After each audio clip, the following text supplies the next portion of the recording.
নমস্কার, আমি শ্রাবন্তী। তোমাদের সকলের জন্য রইল অনেক ভালোবাসা। গ্রীষ্মের এই প্রচণ্ড দাবদাহে কেমন আছো সবাই? আচ্ছা, এই তপ্ত দুপুরে একটা গল্প শুনলে কেমন হয় বলো তো? আমাদের দৈনন্দিন ব্যস্ততায় অনেকেই আমরা বই পড়ার সুযোগ পাই না, তাই ভাবলাম ভিন্ন স্বাদের গল্প আমি তোমাদের পাঠ করে শোনাবো। কি বন্ধুরা, কেমন হবে? তো চলো আর কথা না বাড়িয়ে শুরু করছি আমার পাঠ করা প্রথম গল্প। আজকের গল্প লেখক হিমাদ্রি কিশোর দাশগুপ্তর কলমে আঁধার রাতের বন্ধু। পুজোর আগের 2 মাস খুব ব্যস্ততার মধ্যে কাটে দৈনিক হইচই পত্রিকার সম্পাদক হলধর সামন্তর। লিটল ম্যাগাজিন দিয়ে জীবন শুরু করেছিলেন এক সময়, তারপর আস্তে আস্তে বড় কাগজের সঙ্গে যুক্ত হওয়া, তারপর একসময় সম্পাদকের দায়িত্ব নেওয়া। বিগত 40 বছরের এই দীর্ঘ পথ পরিক্রমায় লেখক পাঠক মহলে তার পরিচিতি সর্বত্র।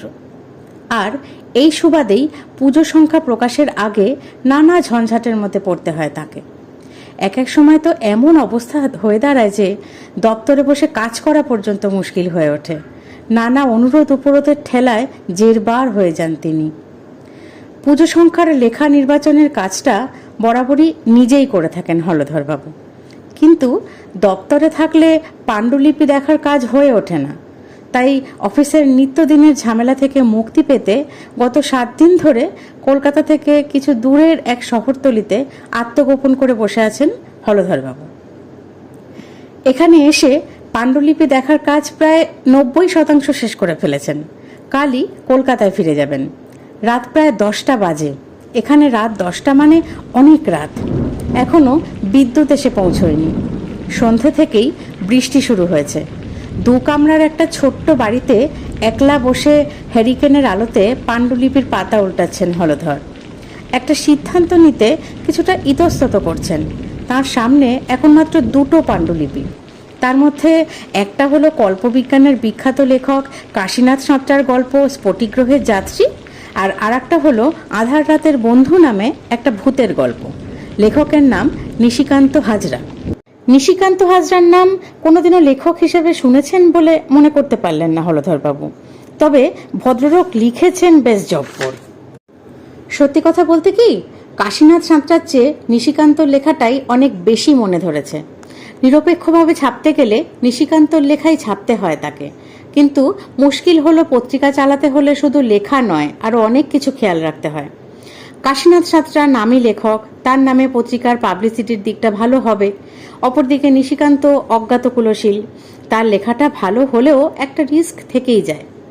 হলধরবাবু সিলিংয়ের দিকে তাকিয়ে এক মনে চিন্তা করতে লাগলেন। এমন সময় হঠাৎ দরজায় কড়া নাড়ার শব্দ। নিশ্চয়ই শঙ্কর বলে ছেলেটা রাতের খাবার এনেছে। টেবিল থেকে উঠে দরজার দিকে এগিয়ে গেলেন হলধর, কিন্তু দরজা খুলেই ভয়ঙ্কর চমক। না, শঙ্কর নয়, বছর 60-এর এক ক্ষীণকায় ভদ্রলোক। বৃষ্টিতে একেবারে ভিজে গেছেন। লণ্ঠনের আলোয় যতটুকু দেখলেন তাতে তাকে খারাপ লোক বলে মনে হলো না হলধরের। তিনি প্রশ্ন করলেন, কাকে চাই? ভদ্রলোক কিছুটা ইতস্তত করে বললেন, কিছু মনে করবেন না, আমি অনেক দূর থেকে এখানে এসেছিলাম একটা কাজে। ফিরতে গিয়ে দেরি হয়ে গেল। ভেবেছিলাম 10টার বাসটা ধরতে পারবো, কিন্তু বাস চলে গেল সামনে দিয়ে। শেষ বাসটা সেই রাত 12টায়। এখনো প্রায় 2 ঘন্টা বাকি। দোকানপাটের আলো সব নিভে গেছে। ভেবেছিলাম বাস স্ট্যান্ডেই সময়টা কাটিয়ে দেব, কিন্তু এত জোরে বৃষ্টি শুরু হলো যে ওখানে আর দাঁড়ানো যাচ্ছে না। তাই আশেপাশে কোথাও আশ্রয় পাওয়া যায় কিনা খুঁজতে খুঁজতে।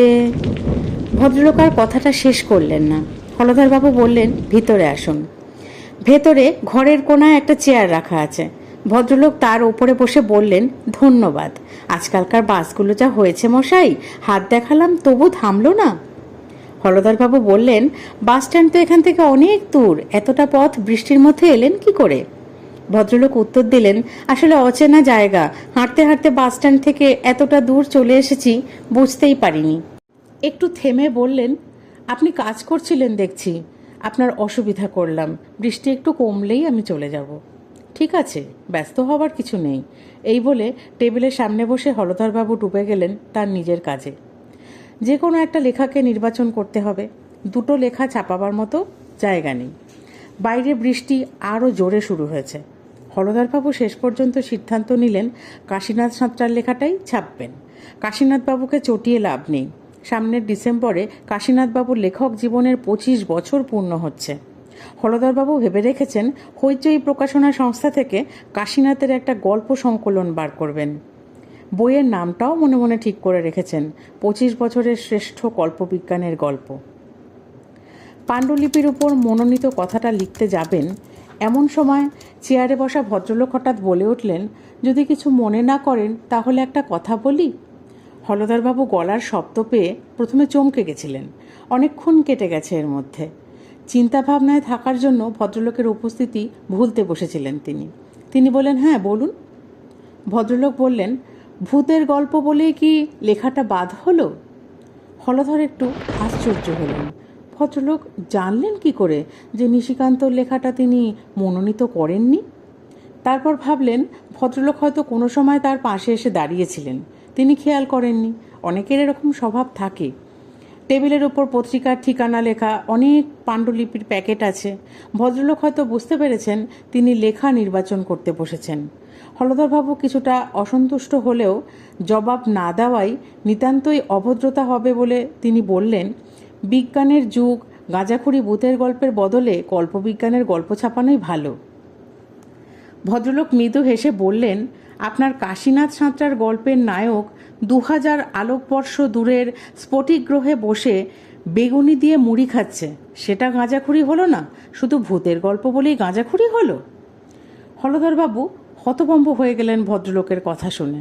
সত্যি তো, কাশীনাথ সাঁতরার গল্পের নায়ক রোবট দত্ত স্ফটিক গ্রহে বসে বেগুনি মুড়ি খাচ্ছে গল্পের মধ্যে, কিন্তু এটা তো ভদ্রলোকের জানার কথা নয়। ভদ্রলোকের মুখের দিকে এবার সোজাসুজি তাকালেন হলধর। কি আশ্চর্য, ভদ্রলোকের বয়স যে হঠাৎ বছর কুড়ি নিচে নেমে গেছে। হলধরবাবুর মাথার ভেতর কেমন জানি সব কিছু জট পাকিয়ে যেতে লাগলো। বুকের ভেতর যেন হাতুড়ি পেটাচ্ছে কে। হলধরবাবুর মনের সব জোর একত্রিত করে বললেন, আপনি কে? এত কিছু জানলেন কি করে? ভদ্রলোক বললেন, আমি জানি, কিন্তু আমার প্রথম প্রশ্নের উত্তরটা এখনো পেলাম না। হলধরের সমস্ত চিন্তা আস্তে আস্তে যেন লোকটার নিয়ন্ত্রণে চলে যাচ্ছে। আপ্রাণ চেষ্টা করেও যেন নিজের মনের উপর নিয়ন্ত্রণ রাখতে পারছেন না। অসহায় হলধর এবার জবাবদিহির সুরে বলতে আরম্ভ করলেন, মানছি ভূতের গল্পটা কাশীনাথবাবুর গল্পের চেয়ে ভালো, কিন্তু ভূতের গল্প যিনি লিখে পাঠিয়েছেন তার নাম আগে কোনোদিনও শুনিনি, লেখাও কোনোদিনও কাগজে পড়িনি, একেবারে অজ্ঞাত কুলশীল। হয়তো তিনি বড় কোনো লেখকের প্রকাশিত গল্প কপি করেছেন, এমন ঘটনা অনেক সময়তেই হয়।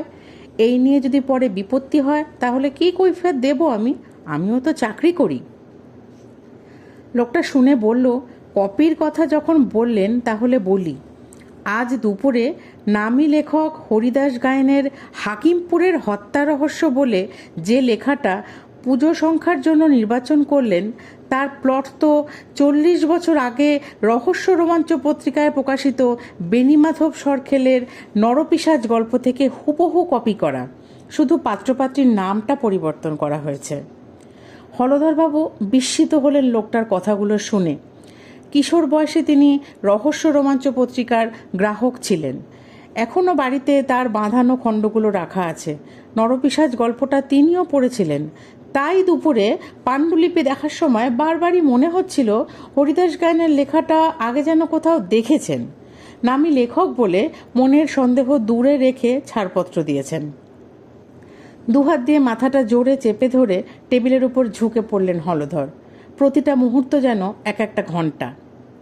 এবার তাহলে আসি হলধরবাবু।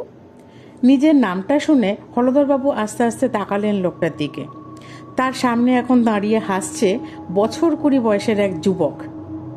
আর তো বয়স কমানো যাবে না হলধরবাবু, ভালো থাকবেন, নমস্কার। হলধরবাবুকে নমস্কার করে ধীর পায়ে সে বেরিয়ে গেল ঘর ছেড়ে। বেরোবার সময় লণ্ঠনের মৃদু আলোয় হলধর লক্ষ্য করলেন তার বাঁ গালে একটা বড় আঁচিল। খোলা দরজার দিকে তাকিয়ে হতভম্বের মতো বসেছিলেন হলধরবাবু। সম্বিত ফিরল খাবার নিয়ে আসে যে ছোকরা, সেই শঙ্করের ডাকে। রাত এখন 12টা। বৃষ্টির জন্য আসতে তার অনেকটা দেরি হয়েছে। তাকে কিছু বললেন না হলধরবাবু। এতক্ষণ হয়তো তিনি একটা স্বপ্ন দেখছিলেন। খেয়ে দিয়ে বিছানায় শুয়ে পড়লেন হলধরবাবু। সারা রাত ভালো করে ঘুম হলো না তার। বারবারই কেন জানি স্বপ্নের মধ্যে দেখতে পাচ্ছিলেন সেই আঁচিলওয়ালা গালটা। ভোরবেলা উঠেই হলধর গাড়ি নিয়ে সোজা রওনা দিলেন কলকাতায়। মনের মধ্যে ক্রমশ একটা সন্দেহ দানা বাঁধছে তার। বাড়ি পৌঁছে তিনি আলমারির তাক থেকে অনেক দিন পরে নামিয়ে আনলেন একটা পুরনো ছবির অ্যালবাম। অ্যালবামের অধিকাংশ ছবি তার কৈশোর যৌবনের। পাতা উল্টে দেখতে দেখতে খুঁজে বার করলেন বিবর্ণ হয়ে যাওয়া একটা ছবি। কিশোর বয়সে যখন তিনি মফস্বল শহরে থাকতেন সেই সময়কার স্টুডিওতে তোলা একটা গ্রুপ ছবি। চশমার কাঁচটা ধুতির খুঁট দিয়ে ভালো করে মুছে ছবিটাকে চোখের সামনে তুলে ধরলেন। ছবিতে জনাদশেক ছেলের মধ্যে তিনিও আছেন। সে আজকের মেদবহুল 50 মোটা চশমাধারী হলধর নয়, 40 বছর আগের ছিপছিপে কিশোর হলধর। আর তার একপাশে একটা ছেলে দাঁড়িয়ে হলধরেরই সমবয়সী। ভালো করে লক্ষ্য করে হলধর দেখতে পেলেন তার বাঁ গালে একটা বড় আঁচিল। হাজু হাজরা,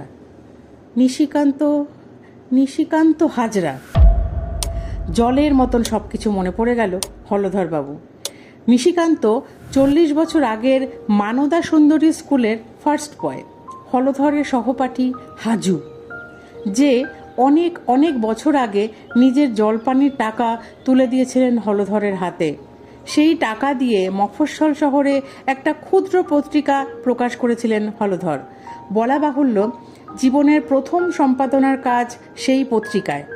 পত্রিকার একটা সংখ্যা প্রকাশের পরই বাবার কলকাতায় বদলি হওয়া সূত্রে কলকাতায় আসা। আস্তে আস্তে বড় হয়ে ওঠা, সেই ফেলে আসা জীবনের আর কারোর সঙ্গে যোগাযোগ রাখতে পারেননি হলধর। দপ্তরে এসে চুপচাপ বসেছিলেন হলধরবাবু। কেউ যেন আজ তাকে ডিস্টার্ব না করে সবাইকে বলে দিয়েছেন। বারবার মনে আসছে নিশিকান্তর কথা। অনেকক্ষণ চুপচাপ বসে থাকার পর বেয়ারাকে গত 7 দিনের দৈনিক হইচই আনতে বললেন। কলকাতায় থাকলে প্রত্যেক দিনের পত্রিকায় কোনো ত্রুটি আছে কিনা খুঁটিয়ে খুঁটিয়ে দেখতে হয় তাকে। বেয়ারা এসে কাগজগুলো দিয়ে গেল। দেখতে শুরু করলেন তিনি। পত্রিকা দেখতে দেখতে ছোট্ট একটা সংবাদে চোখ আটকে গেল তার। সংবাদের শিরোনাম, বাসের চাকায় পিষ্ট হয়ে মৃত্যু।